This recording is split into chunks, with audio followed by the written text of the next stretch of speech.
begitu kita datang, kita ada bercerita, dia ketawa, kiki, bangkit semangat hidupnya. Makanya menjenguk orang sakit itu jangan terlalu jujur. Kata dokter, aku sudah divonis Pak Ustaz, katanya tinggal 3 minggu lagi. Apa? 3 minggu kata dia. Iya, dia nanti sore mati. Ajal di tangan Allah, saudara. Aku tidak melihat sedikit pun tanda sakit pada dirimu. Kamu sehat, sehat, sehat, sehat. Begitu kita pulang, ya lesu lagi. Datang yang lain membangkitkan semangatnya. Kau sehat, saudaraku?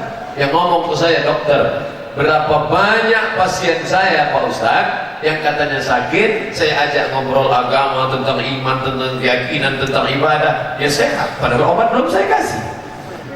Nampak berapa persen sebenarnya obat itu membantu orang sehat Pak dokter? Apa kata dokter? 20%.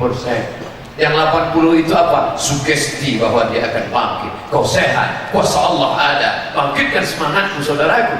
Betapa banyak semangat bangkit hanya karena motivator. Diundang motivator dari kota besar, datang ke hotel dengan audio visual. Semangat, semangat, semangat. Begitu selesai, letoy, lesu, loyo, lo mulai. Karena semangatnya dari luar. Yang penting itu semangat dari dalam. Di mana dibangun semangat itu? Di sini, di masjid. Inna salati wa nusuki wa mahyaya wa mamati lillah. At-tahiyyatul mubarakatus salawatut thayyibatu lillah. Hablum minallah, tak putus. Selesai itu hablum minan nas. Assalamualaikum akhi, apa kabar? Bangkit semangat. Dari tegur sapa, dari dekapan di bahu, dari peluk cium, dari kekuatan semangat. Ustaz Somad berapa kali nampaknya sudah tak semangat. Lihat dari Ustaz ini nampaknya tak lama lagi.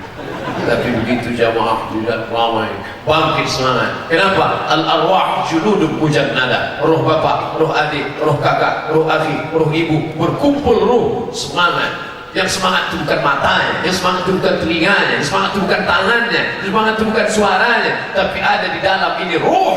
Itu yang membangkitkan semangat. Orang barat mengatakan soul, SOS, save our soul. Karena ini hanyalah sarang. Burung dimasukkan ke dalam sarang. Kenapa orang suka kepada sarang itu?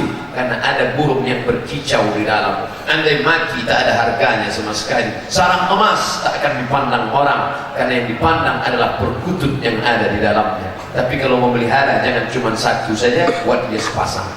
Karena anda sudah menyiksa burung. Bayangkan dari kecil dia sudah akil balik, tak ketemu perempuan. Tiap pagi dia menjerit kawin. Kamu cuma